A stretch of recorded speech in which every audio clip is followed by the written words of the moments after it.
Welcome to another edition of Cybersecurity Divas Leadership Moments with Lendrell Downs. Today's edition is brought to you by Fortify Experts, a cybersecurity search and consulting firm that helps companies build high-performing security and risk teams.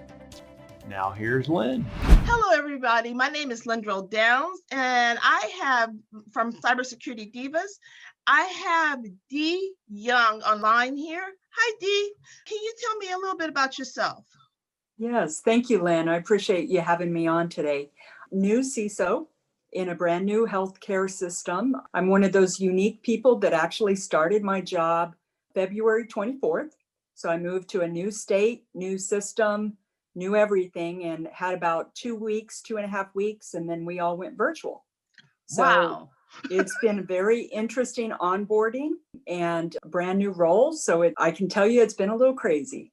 So All right. And can you tell me a little bit about yourself and how you got in cybersecurity? Sure. Yeah. So I actually have a kind of an interesting background, I think. I was in sales and marketing early in my career, did pharmaceutical sales, and found out that I really didn't like to be a sales rep. And so I actually looked at, back about 20 years ago, looked back and tried to find an industry and a field that I could start over and work my way up. So I actually bought an A Plus for Dummies book and started taking apart computers. And my very first job was help desk. And then I worked my way through. I'm a router switch network kind of gal. Love that. Wish I could still do that. But then, jumped over to more technology, and really the security field wasn't even there. I mean, my job never existed when I was in college, this whole field. And I think that's the one thing I always tell young people or people getting into the field, you don't even know what might be there when you're further in your career. So got into cybersecurity about 10 years ago, big technologist, and kind of saw the field morphing and thought it would be a new frontier, which it is, and jumped over. And so really been in security, extensively for about the last 5 to 7 years. All right. So you actually kind of moved there kind of quickly from just getting into it to being a CISO. Can you tell these young women and men out there how you maneuvered this system? So I wish I could say it was all planned. It definitely wasn't. I've had so many twists and turns, starts and stops, forward and backward progress. But I think the big thing that helped me was obviously mentors, obviously relationships, and also not giving up on myself. I knew what I wanted to do. And so part of it was, okay, I need to just keep on learning, growing, kind of getting that experience, try to have, multiple legs of my table, as I'm building different industries, and then build upon them. And then a lot of luck. I'm not gonna lie, that makes a big difference. That is so true. Kind of taking you on a different area here. When it came down to doing, I know you said you got your A plus certification. Yep. So let's say, what was your first cybersecurity certification and why did you choose that one? Great question. So I think even though it wasn't specific for cybersecurity, the CCNA, so I did A plus, Net plus. I also, had Server plus. And then I did CCNA. CCNA really kind of gave me the fundamentals, but I would say A plus, Net plus really kind of gave me what I needed. And then most recently I have CISM. So Okay. that one helped me probably catapult into more leadership, because that's more the management and how do you run a program. It helped me understand risk. So my networking background, I understood, ports and firewalls and network layers, but I think CISM really helped me to kind of go to that next level as far as being able to be a leader. Okay, yes, I totally agree with that. So would you say continuing education is part of the key to your success? Yeah, I think that's a great way to say it. I always learning, always, that's what I love about technology and security is I sure don't know it all. There's a lot smarter people than me. I have many gaps, but I'm willing to learn, Okay. willing to grow. And I think always studying and being a student is important. Yeah. I heard you mention earlier about mentors. Who was your greatest mentor? Or can you name the greatest and are your top three mentors you had out there? So when I first got into technology and then security, I didn't really feel like I had a lot of formal mentors. I had a lot of people I would interview or watch. And I think that's also a good delineation. You know, there are formal mentors, but there's a lot of people you can learn from just by watching them. But my biggest mentor was my last boss, and that's Paul Conley at HCA Health Care. He's the CISO there. And I aspire to be as good as he is someday. As far as female mentors, my boss right now, Tracy Parham, is a CIO who's actually a nurse. Okay. And also we have Mari Williams, who I work with. She's a nurse informaticist. So I have a lot of people that I have formal and informal, but Paul grows CISOs. He's pretty proud of saying that he has over 20 have been and grown from him and from his, family tree. And I think that's very true. At HCA, there was another person that, while she wasn't a former mentor, Terry Schmidt was actually someone else that did identity and access management. Oh, okay. And so, again, not a CISO role, but a subject matter expert and a leader. Okay. And so I've had a lot of really good mentors. All right. Yeah. And I think mentors are very important in actually any career, but I know in cybersecurity, I think that's one of the things that all young up and coming divas need to do is actually find a mentor. And yep, I really think that's great. So, what has been your greatest challenge to get into the level you are today? I think having those role models to see, they've already done it. I think I lucked out in the role I'm in right now. The other key mentor for me is my predecessor. So Colleen Ebel was the first CISO here at UNC Health. I think she did a phenomenal job starting from scratch and grew the program. But I think having those roles has been difficult. Also knowing, everyone says you have to have a path, but it's hard to know what your individual path might be. Yes. And so I think the other challenge is just knowing great people, like yourself, like other divas. I think having a network of people you can trust and ask is important. And I think it's hard when you're starting out on your career to know who to listen to. That is so true. So true. So let me ask you this. In your early career, what would you tell your younger self to do to be Relax. successful? Yeah. Relax. Don't force it. I think especially driven individuals, whether it's, female or male, is, you see where you want to go and you don't know how to get there. And I see that a lot with early career people that I talk to or mentor is they're like, yeah, but I want to get there. And it's like, but you're learning so much right now. And I think that's what I would tell my earlier self and younger self. I think also relationships matter. Doesn't matter how technical you are, if you can't get along with people and you can't communicate and you can't build those networks, you're not going to go where you want to go. That is so true. So what could you say one of your biggest career mistakes that you may have had? I've had many. I think staying in a role that I didn't really fit too long was probably the biggest mistake looking back. It was a great role when I first started. I stayed there. And then it got to be where it just wasn't a fit. And I was afraid.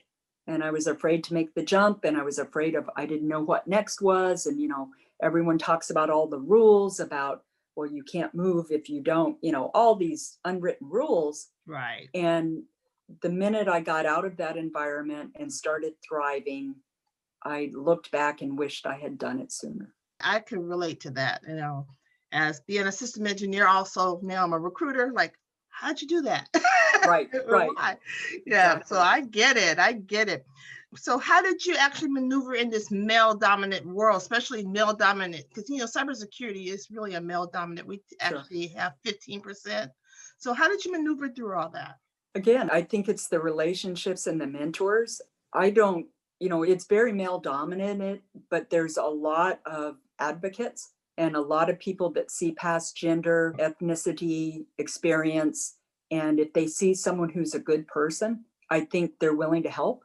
And I had a lot of people that were willing to help me. But I think also kind of looking past that I'm female. I always think that there's always room for excellence. And there's not a scarcity mentality.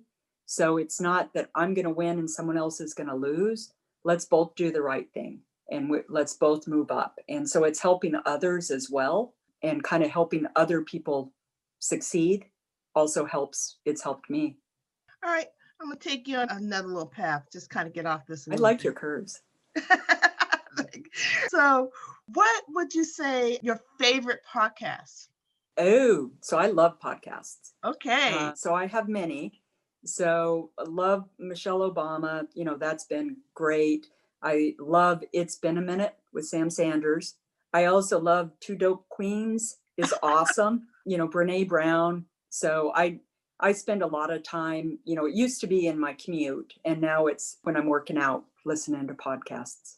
All right. Hey, I love podcasts myself. And what is the last book that you read, or the best book you read? Let's put it that way.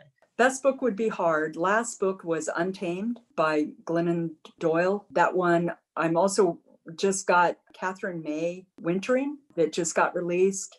So I haven't had a lot of time to read lately. So, I do a lot of books on tape. I would say mystery, Michael Connelly. I love all that. So, yeah. Yeah, I'm an Audible person. So, yeah, I have time to read, but earphones, car. Yep, exactly. Yeah. So what advice would you actually give a woman who want to pursue information security for their career path? I know there are so many different silos when it comes to cybersecurity. So, and I know you've taken one, there's so many different. Mm-hmm. So what advice would you give any up and coming person want to take their career path? Yeah, it's interesting. I'm kind of watching, and having worked in academics, I follow a lot of the courses. And I think what's interesting is, hacking and pen testing is the hot thing. It's not the only thing. And there's so many different ways and different fields. I think just getting that experience, I started with help desk. And I really feel like there's two roles that anyone in technology, but especially cybersecurity, is help desk and project management, which I know sounds weird, but I feel like I understand the user and I can run and roll out any program just by having that. I think also just understanding that this is such a big field that you don't have to be niched. My prior role, we had a communications specialist, we had identity and access, we had risk management, we had the technical security. I think it's such a wide area that you can find your niche and what you really like, but be willing to, learn and start maybe in a role that isn't your dream, but it would give you really good experience and it might get your foot in the door, and then be excellent at what you do. That's so true. So what could you say your biggest concern in the state of security today and security threats? So I'm in healthcare, and we've had a pretty rough couple of weeks and from COVID. So for me, what keeps me awake at night is IoT, medical device security. I think that's the new frontier. And I think whenever hackers go from ransomware of PCs to medical devices, that's going to be a game changer. So I think that one concerns me. Sadly, phishing, basics. Yeah. You don't click on a link, it's user awareness, user training. Yes, I totally agree with that one. Yes. Oh my God, yes. I know you're CISO, but what are people or employers not doing enough to keep these cyber threats at bay? Again, from my perspective within healthcare, we're a little behind the times. When I look at like banking and finance, I think they had to mature a little faster than we've been able to. So I think using other industries, whether it's, industrial systems, whether it's government or others that we can kind of model ourselves after, I think that would be helpful. I feel like we're a few years behind some of these other industries. I think the financing is always difficult to get the right tools in place, the right teams in place. But I do see that shifting pretty quickly. Yeah. As far as, especially again in healthcare, but in any of the fields. I think it's going to get pretty bumpy in cyber for the next few years. Yes, I see a lot of growth we have to do. So, I mean, expound more and more, and take that hat off, and let it grow. Okay, so where do you see the biggest opportunity in security these days? AI, artificial intelligence. I want automation. I want my teams to be able to handle the most complex, not the mundane. I don't want them to deal with gnats every day. I want them to look for murder hornets, killer bees, and have the time and the resources to do that. So I think automation and just integration within tool sets. I never thought about that, but yeah, that's actually great. Thank you. I like that. All right. Well, Dee, I really appreciate you today, and being the diva you are. You're one of those driven, inspirational, visionary woman that's taking action and secure, a cybersecurity diva, and thank you so much. Do you have anything else you would like to say? Well, Lynn, what you're doing is amazing. And as I told you earlier, I think it's brilliant. I think all of us need these resources and anything we can do to help women in security, people of color, men included, any cyber people. We need tools and resources like what you're doing. So thank you so much. Well, thank you. I really appreciate it. Well, I know it's one of these days, it's kind of dreary out here in Houston, but you have a blessed one, and I will be talking to you soon. Sounds great. Thank you so much.